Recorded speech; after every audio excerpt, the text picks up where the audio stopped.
ನಮಸ್ಕಾರ ಸ್ನೇಹಿತರೆ, ನಮ್ಮ ನಂಬಿಕೆಗೆ ಸ್ವಾಗತ ಸುಸ್ವಾಗತ. ಸ್ನೇಹಿತರೆ, ಒಂದು ಸುಭಿಕ್ಷ ದೇಶ, ಅಲ್ಲಿ ಎಲ್ಲವೂ ಸುಂದರವಾಗಿತ್ತು. ಸ್ವರ್ಗ ಅಂತಾರಲ್ಲ, ಅದನ್ನು ಮೀರಿಸುವಂತಿತ್ತು. ಅಲ್ಲಿಗೆ ಹೋಗಿ ಅಲ್ಲೇ ಉಳಿಯೋಕೆ 2 ದೇಶಗಳ ಸಾವಿರಾರು ಜನರು ಹೊರಟಿದ್ರು. ಒಂದು ದೇಶದ ಜನರಂತೂ ಅಲ್ಲಿಗೆ ಹೋಗಿಯೇ ಬಿಟ್ಟಿದ್ರು. ಆದರೆ ಅಲ್ಲಿಗೆ ಅವರು ಹೋಗೋಕ್ಕಾಗಲಿಲ್ಲ. ಅಷ್ಟಕ್ಕೂ ಅವರೆಲ್ಲ ಯಾಕೆ ಅಲ್ಲಿಗೆ ಹೋಗೋಕ್ಕಾಗಲಿಲ್ಲ? ಆ ದೇಶ ನಿಜಕ್ಕೂ ಎಲ್ಲಿತ್ತು, ಹೇಗಿತ್ತು, ಅದಕ್ಕೇನಾಯಿತು ಅನ್ನೋದನ್ನ ಈಗ ನೋಡೋಣ. ಈ ಪ್ರಪಂಚದಲ್ಲಿ ಯಾವುದಕ್ಕೂ ಕಡಿಮೆ ಇಲ್ಲದ ದೇಶ ಯಾವುದಾದ್ರೂ ಇದೆಯಾ? ಈ ಮಾತನ್ನ ಕೇಳ್ತಾ ಇದ್ದಂತೆ ಅಂಥ ದೇಶ ಯಾವುದಾದ್ರೂ ಇದೆಯಾ? ಇದ್ರೆ ನಾವು ನೋಡಬೇಕು, ಅಲ್ಲಿಗೆ ಹೋಗಿ ನೆಲೆಯಾಗಬೇಕು ಅಂತ ಅನಿಸೋದು ಸಹಜ. ನಿಜ ಹೇಳಬೇಕು ಅಂದರೆ ಅದು ಸ್ವರ್ಗ.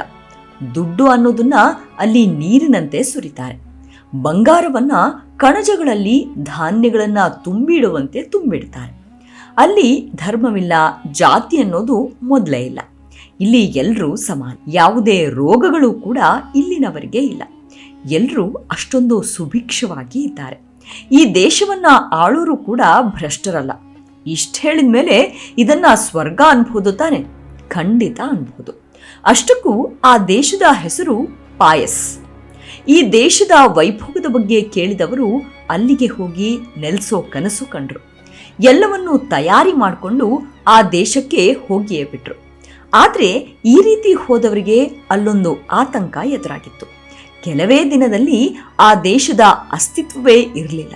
ಅಷ್ಟಕ್ಕೂ ಆ ದೇಶಕ್ಕೆ ಆಗಿದ್ದಾದ್ರೂ ಏನು ಅನ್ನೋದು ಮಾತ್ರ ಅಚ್ಚರಿ ಪಡುವಂಥದ್ದು.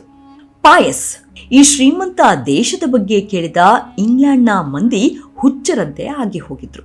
ಅಲ್ಲಿಗೆ ಹೋಗಿ ನೆಲೆಸೋಕೆ ನಿರ್ಧಾರ ಮಾಡ್ತಾರೆ. ಇಲ್ಲೊಂದು ವಿಷಯವನ್ನ ನಿಮ್ಗೆ ಹೇಳಬೇಕು.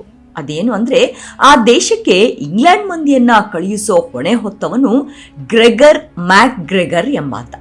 ಈತ ಅಲ್ಲಿಗೆ ಹೋಗ್ಬೇಕಾದ ಎಲ್ಲಾ ವ್ಯವಸ್ಥೆಗಳನ್ನ ಮಾಡ್ಕೊಂಡಿರ್ತಾನೆ. ಅವತ್ತಿನ ಮಟ್ಟಿಗೆ ಇಂಗ್ಲೆಂಡ್ ಜನರಿಗೆ ಆತನೇ ಕಣ್ಣಿಗೆ ಕಾಡುವ ಭಗವಂತನಾಗ್ಬಿಟ್ಟಿರ್ತಾನೆ. ಅದೊಂದು ದಿನ ಅವರನ್ನೆಲ್ಲ ಹಡಗು ಹತ್ತಿಸಿ ಕಳಿಸಿಬಿಡ್ತಾನೆ. ಪಾಯಸ್ ದೇವರಾಗಿ ಬಿಡ್ತಾನೆ. ಮ್ಯಾಕ್ಗ್ರೆಗರ್ ಹೇಳಿದ್ದ ಸ್ಥಳಕ್ಕೆ ಬಂದು ತಲುಪ್ತಾರೆ. ಆದ್ರೆ ಅಲ್ಲಿ ಏನೂ ಇರಲ್ಲ. ಅದೊಂದು ಜನರು ವಾಸಿಸೋ ಕುರುಹೆ ಇಲ್ಲದ ಜಾಗದಂತೆ ಕಾಣುತ್ತೆ. ಎಲ್ಲಿ ನಮ್ಮನ್ನ ಕರೆದುಕೊಂಡು ಹೋಗೋಕೆ ಯಾರು ಬರ್ಲಿಲ್ವಲ್ಲ ಅಂತ ಕಾಯ್ತಾ ಕೂರ್ತಾರೆ. ಹಲವು ಗಂಟೆಗಳ ಕಾಲ ಕಾದು ಕುಳಿತರೂ ಯಾರೂ ಬರಲ್ಲ. ಸಂಜೆ ಆಗುತ್ತೆ, ರಾತ್ರಿಯೂ ಆಗುತ್ತೆ. ಒಬ್ಬರೂ ಇತ್ತ ಸುಳಿಯಲ್ಲ. 1 ದಿನ ಕಳಿತು, 2 ದಿನ ಕಳಿತು, ಯಾರೊಬ್ಬರೂ ಬರಲಿಲ್ಲ. ಯಾರನ್ನು ಕೇಳೋದು, ಎಲ್ಲಿಗೆ ಹೋಗೋದು ಅರ್ಥವೇ ಆಗಲಿಲ್ಲ. ಅವರ ಮಧ್ಯೆಯೇ ಜಗಳಗಳು ಶುರುವಾದವು. ದಿನ ಕಳೆದಂತೆ ಒಬ್ಬೊಬ್ಬರಾಗಿ ಅನೇಕರು ಸಾವನ್ನಪ್ಪಿದ್ರು. ಹಾಗಿದ್ರೆ ಆ ಪಾಯಸ್ ಅನ್ನೋ ದೇಶವೇ ಸುಳ್ಳ? ಅಂಥದ್ದೊಂದು ದೇಶವೇ ಇರಲಿಲ್ವಾ ಅನ್ನೋದನ್ನ ಹೇಳ್ತಾ ಹೋಗ್ತೀನಿ ಕೇಳಿ. ಇಲ್ಲಿ ಗ್ರೆಗರ್ ಮ್ಯಾಕ್ಗ್ರೆಗರ್ ಇವರನ್ನ ಇಲ್ಲಿಗೆ ಹಡಗು ಹತ್ತಿಸಿದ್ದ ಅನ್ನೋದೇನೋ ಸರಿ. ಹಾಗಿದ್ರೆ ಆ ದೇಶ ಇದ್ದಕ್ಕಿದ್ದಂತೆ ಮಾಯವಾಗಿ ಬಿಡ್ತಾ? ಏನಾದ್ರೂ ರೋಗ ಬಡ್ದು ಇಡೀ ದೇಶವೇ ಸರ್ವನಾಶ ಆಗೋಯ್ತಾ? ಗೊತ್ತಾಗ್ಲಿಲ್ಲ. ಹಾಗಿದ್ರೆ ಈತನ ಬಗ್ಗೆ ಹೇಳ್ತೀವಿ ಕೇಳಿ. ಈತ ಸಾಮಾನ್ಯ ಕಮಾಂಡರ್, ಆದ್ರೆ ಮಹಾ ಚಾಣಾಕ್ಷ. ವೆನೆಜುವೆಲಾ ಹಾಗೂ ಲ್ಯಾಟಿನ್ ಅಮೆರಿಕಾದವರು ಸ್ಪೇನ್ ವಿರುದ್ಧ ಯುದ್ಧ ಮಾಡಿದಾಗ ಈತ ಭಾಗಿಯಾಗಿದ್ದ.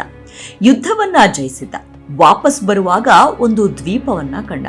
ಅದನ್ನ ನೋಡಿಯೇ ಒಂದು ಕಥೆಯನ್ನ ಹೆಣೆದು ಬಿಟ್ಟಿದ್ದ. ಅದೇನು ಅಂದ್ರೆ, ಈತ ಆ ದ್ವೀಪದ ಹತ್ತಿರ ಹೋಗಿ ನೋಡ್ತಾನೆ. ಅದನ್ನ ಕಂಡು ಕಳೆದು ಹೋಗ್ಬಿಡ್ತಾನೆ. ಯಾಕೆಂದ್ರೆ ಅಲ್ಲಿ ಇಷ್ಟೊಂದು ಶ್ರೀಮಂತಿಕೆ ಚೆಲ್ಲಾಡ್ತಿರುತ್ತೆ. ಈತನನ್ನ ನೋಡಿದ ಸೈನಿಕರು ಬಂಧಿಸಿ ತಮ್ಮ ರಾಜನ ಬಳಿಗೆ ಕರೆದುಕೊಂಡು ಹೋಗ್ತಾರೆ. ಈತನಿಗೆ ರಾಜ ಶಿಕ್ಷೆ ಕೊಡ್ತಾನೆ ಅಂತಾನೆ ಅಂದ್ಕೊಂಡಿರ್ತಾರೆ. ಆದ್ರೆ ಆ ರೀತಿ ಆಗೋದಿಲ್ಲ. ಆ ರಾಜ ಗ್ರೆಗರ್ ಮ್ಯಾಕ್ಗ್ರೆಗರ್ ಅನ್ನ ಸತ್ಕಾರ ಮಾಡ್ತಾನೆ. ಆದ್ರೆ ವಾಪಸ್ ಹೋಗೋಕೆ ಮಾತ್ರ ಬಿಡೋದಿಲ್ಲ. ಬದಲಿಗೆ ಯುವರಾಜನನ್ನಾಗಿ ಘೋಷಣೆ ಮಾಡ್ಬಿಡ್ತಾನೆ. ಕೆಲ ದಿನ ಕಳೆದ ಮೇಲೆ ಪಟ್ಟಾಭಿಷೇಕವು ನಡೆದು ಹೋಗುತ್ತೆ. ಇದಾಗಿ ಸ್ವಲ್ಪ ದಿನ ಕಳೆಯುತ್ತೆ. ಅದೊಂದು ದಿನ ಗ್ರೆಗರ್ ರಾಜನನ್ನ ಕುರಿತು, ನಾನು ನನ್ನ ಊರಿಗೆ ಹೋಗಿ ಬರ್ತೀನಿ, ಕಳಿಸಿ ಕೊಡಿ ಅಂತ ಮನವಿ ಮಾಡ್ತಾನೆ. ಅದಕ್ಕೆ ರಾಜ ಒಪ್ಪಿಕೊಳ್ತಾನೆ. ಆದ್ರೆ ಕೆಲವೊಂದು ಷರತ್ತುಗಳನ್ನ ಹಾಕ್ತಾರೆ. ಅದೇನು ಅಂದ್ರೆ, ನೀನು ಅಲ್ಲಿಗೆ ಹೋದ್ಮೇಲೆ ನಮ್ಮ ದೇಶದ ಅಂಬಾಸಿಡರ್ ಆಗಿ ಕೆಲಸ ಮಾಡಬೇಕು. ಅಲ್ಲಿಂದ ಯಾರಾದ್ರೂ ನಮ್ಮ ದೇಶಕ್ಕೆ ಬರೋರಿದ್ರೆ ಅವರನ್ನ ನೀನು ಕಳುಹಿಸಬೇಕು ಅಂತ ಕೇಳಿಕೊಳ್ತಾನೆ. ಇದಕ್ಕೆ ಸಂತೋಷದಿಂದ ಒಪ್ಪಿದ ಗ್ರೆಗರ್ ಇಂಗ್ಲೆಂಡ್ಗೆ ಬರ್ತಾನೆ. ಬಂದವನೇ ಅಲ್ಲಿನ ಜನರಿಗೆ ಎಲ್ಲವನ್ನೂ ಹೇಳ್ತಾನೆ. ಅಲ್ಲದೆ 5-6 ಎಂಬಸಿ ಕಚೇರಿಗಳನ್ನ ತೆರೆದು ಯಾರೆಲ್ಲ ಆ ದೇಶಕ್ಕೆ ಹೋಗೋಕೆ ಇಷ್ಟಪಟ್ಟಿದ್ದೀರೋ ಬನ್ನಿ, ನಾನು ಕಳಿಸಿ ಕೊಡ್ತೀನಿ ಅಂತ ಹೇಳ್ತಾನೆ. ಅಲ್ಲಿನ ಲೈಫ್ ಸ್ಟೈಲ್ ಬಗ್ಗೆ ಕೇಳಿದ ಸಾವಿರಾರು ಜನರು ನಾನು ತಾನು ಅಂತ ಮುಗಿಬಿದ್ರು. ಹಾಗೆ ಬಂದವರನ್ನೆಲ್ಲ ಈತ ಸೇರಿಸಿಕೊಂಡ. ಅಷ್ಟೇ, ನಾನಾ ಕಡೆಗಳಲ್ಲಿ ಈ ಬಗ್ಗೆ ಸಂದರ್ಶನ ಕೊಡ್ತಾನೆ.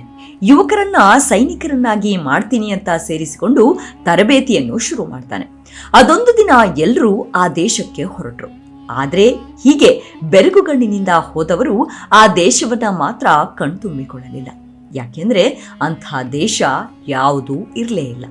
ಸ್ವರ್ಗದಂತ ದೇಶವನ್ನ ತೋರಿಸ್ತೀನಿ, ನಿಮ್ಮನ್ನ ಅಲ್ಲಿಗೆ ಸೇರಿಸಿ ಬಿಡ್ತೀನಿ ಅಂತ ಹೇಳಿದ ಮ್ಯಾಕ್ ಗ್ರೆಗಾರ್ ಕೈ ಎತ್ತಿ ಬಿಟ್ಟಿದ್ದ.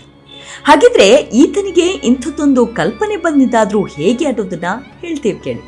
ಈತ ಅಮೆರಿಕದಿಂದ ಬರುವಾಗ ಮೆಸ್ಕೆಟೋ ಅನ್ನೋ ದ್ವೀಪದ ಬಳಿ ಬರ್ತಾನೆ. ಆ ದ್ವೀಪವನ್ನ ಒಬ್ಬಾತ ಆಳ್ವಿಕೆ ಮಾಡ್ತಾ ಇರ್ತಾನೆ. ಆತನಿಗೆ ಸಾಕಷ್ಟು ವೈನ್ ಬಾಟಲ್ ಹಾಗೂ ಒಂದಷ್ಟು ಆಭರಣಗಳನ್ನ ನೀಡಿ ಈ ನಿರ್ಜನ ಪ್ರದೇಶವನ್ನ ತನ್ನ ಹೆಸರಿಗೆ ಮಾಡುವಂತೆ ಕೇಳಿಕೊಳ್ತಾನೆ. ಆ ರಾಜ ಗ್ರಾಗರ್ ಹೇಳಿದಂತೆ ಮಾಡ್ತಾನೆ. ನಂತರ ಇಂಗ್ಲೆಂಡ್ಗೆ ಬಂದ ಮೇಲೆ ತಾನೇ ಆ ಕತೆ ಹೆಣೆದು ಪಾಯಸ್ ಅನ್ನೋ ಶ್ರೀಮಂತ ದೇಶವಿದೆ ಅಂತ ನಂಬಿಸಿ ಅವರಿಂದ ಅಪಾರ ಪ್ರಮಾಣದ ಹಣ ಕಿತ್ತು ಅವರನ್ನ ಹಡಗು ಹತ್ತಿಸಿ ಬಿಟ್ಟಿದ್ದ. ಆದ್ರೆ ಈತ ಅದೆಷ್ಟು ಚಾಣಾಕ್ಷನಾಗಿದ್ದ, ಈ ಕೆಲಸ ಮಾಡಿದ್ದ ಅಂದ್ರೆ ಇದರ ಬಗ್ಗೆ ಯಾರಿಗೂ ಎಲ್ಲಿಯೂ ಅನುಮಾನವೇ ಬಂದಿರಲಿಲ್ಲ. ಅಷ್ಟೊಂದು ನಯವಾಗಿ ವಂಚಿಸಿಬಿಟ್ಟಿದ್ದ. ಇಲ್ಲಿ ಸತ್ಯ ಏನಪ್ಪಾ ಅಂದ್ರೆ ಈತನಿಗೆ ವಂಚನೆ ಅನ್ನೋದು ರಕ್ತಗತವಾಗಿಯೇ ಬಂದುಬಿಟ್ಟಿತ್ತು. ಈತ ಇಂಗ್ಲೆಂಡ್ನಲ್ಲಿ ಕಮಾಂಡರ್ ಆಗೋಕ್ಕೂ ಮೊದಲು ಸಾಕಷ್ಟು ಭ್ರಷ್ಟಾಚಾರವನ್ನ ಎಸಗಿಬಿಟ್ಟಿದ್ದ. ಕಮಾಂಡರ್ ಆಗಲು ಸೇನಾಧಿಕಾರಿಗಳಿಗೆ ಲಂಚ ನೀಡಿ ಆ ಹುದ್ದೆ ಪಡೆದುಕೊಂಡಿದ್ದ. ಇಂಥವರಿಗೆ ಪಾಯಸ್ ಅನ್ನೋ ದೇಶದ ಹೆಸರಿನಲ್ಲಿ ಮೋಸ ಮಾಡೋದು ಕಷ್ಟದ ಕೆಲಸವಾಗಲಿಲ್ಲ. ಬಣ್ಣ ಬಣ್ಣದ ಮಾತುಗಳನ್ನಾಡಿ ಇಂಗ್ಲೆಂಡ್ ಜನರನ್ನ ಯಾಮಾರಿಸ್ಬಿಟ್ಟಿದ್ದ. ಇತ್ತ ದ್ವೀಪದ ಬಳಿ ಬಂದವರು ಎಲ್ಲರೂ ಸತ್ತು ಹೋದ್ರ, ಯಾರಾದ್ರೂ ಬದುಕಿ ವಾಪಸ್ ಬಂದ್ರ ಅನ್ನೋ ಪ್ರಶ್ನೆ ಕಾಡಬಹುದು. ಅದನ್ನು ಹೇಳ್ತೀವಿ ಕೇಳಿ. ಇಲ್ಲಿ ಗ್ರಾಗರ್ ಮಾಡಿದ ಮೋಸದಿಂದ ಜನರು ಒಬ್ಬೊಬ್ಬರಾಗಿ ಸಾಯಲು ಶುರುವಾದ. ಕೊನೆಗೆ ಬೆರಳೆಣಿಕೆಯಷ್ಟೇ ಮಂದಿ ಉಳಿದುಕೊಂಡ್ರು. ಹೀಗಿರುವಾಗಲೇ ಅದೊಂದು ದಿನ ಇವರ ಅದೃಷ್ಟವೋ ಏನು, ಬ್ರಿಟಿಷರ ನೇವಿ ಹಡಗು ಇತ್ತ ಸಾಕ್ತಾ ಇತ್ತು. ಇವರನ್ನ ನೋಡಿ ವಿಚಾರಿಸಿದಾಗ ಇವರೆಲ್ಲ ಮೋಸ ಹೋದವರೆಂದು ಗೊತ್ತಾಯ್ತು. ಇದರಿಂದ ಅವರಿಗೆ ಸಹಾಯ ಮಾಡಲು ಹಡಗಿನಲ್ಲಿ ಇದ್ದವರು ಮುಂದಾದ್ರು.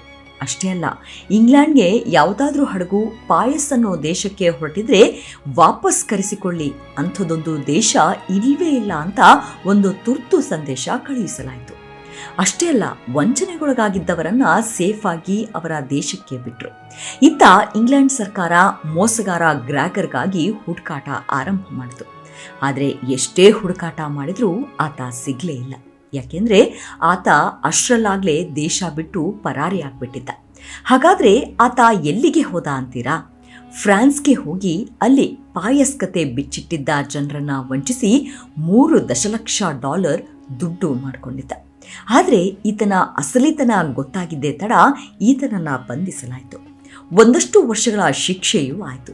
ಆದರೆ ಈ ಚಾಲಾಕಿ ಇಲ್ಲೊಂದು ಕೆಲಸ ಮಾಡಿದ್ದ. ಅಧಿಕಾರಿಗಳಿಗೆ ಲಂಚ ಕೊಟ್ಟು ಶಿಕ್ಷೆ ಪ್ರಮಾಣವನ್ನ ಕಡಿಮೆ ಮಾಡಿಸ್ಕೊಂಡ. ಬಳಿಕ ಈತನನ್ನ ಇಂಗ್ಲೆಂಡ್ಗೆ ಹಸ್ತಾಂತರ ಮಾಡಲಾಯಿತು. ಅಲ್ಲೂ ಕೂಡ ಇದೇ ಕೆಲಸ ಮಾಡಿ ಹೆಚ್ಚಿನ ಶಿಕ್ಷೆಯಿಂದ ತಪ್ಪಿಸಿಕೊಂಡು ಬಿಟ್ಟ. ಆದರೆ ಈತನಿಂದ ಸಾವಿರಾರು ಜನರು ತಮ್ಮ ಆಸ್ತಿ, ಹಣ, ಪ್ರಾಣ ಎಲ್ಲವನ್ನ ಕಳೆದುಕೊಂಡ್ರು. ಈತ ಮಾತ್ರ ಸುಳ್ಳಿನ ದೇಶ ಕಟ್ಟಿ ಶ್ರೀಮಂತನಾದ. ನೋಡಿ, ಒಬ್ಬನೇ ಒಬ್ಬ ವ್ಯಕ್ತಿ ಇಂಥದ್ದೊಂದು ಸುಳ್ಳಿನ ಕತೆ ಕಟ್ಟಿ ಒಂದು ದೇಶವನ್ನೇ ಯಾಮಾರಿಸಿ ಬಿಡ್ತಾನೆ ಅಂದ್ರೆ ಅದು ನಿಜಕ್ಕೂ ಅಚ್ಚರಿಯೇ. ಆದ್ರೂ ಇಂಥದ್ದೊಂದು ಕೆಲಸವನ್ನ ಮ್ಯಾಕ್ ಗ್ರೆಗಾರ್ ಮಾಡಿದ್ದ. ಸ್ವಲ್ಪವೂ ಅನುಮಾನ ಬಾರದಂತೆ. ಅಸ್ತಿತ್ವವೇ ಇಲ್ಲದ ದೇಶಕ್ಕೆ ಜನರನ್ನ ಹಡಗು ಹತ್ತಿಸಿದ್ದ.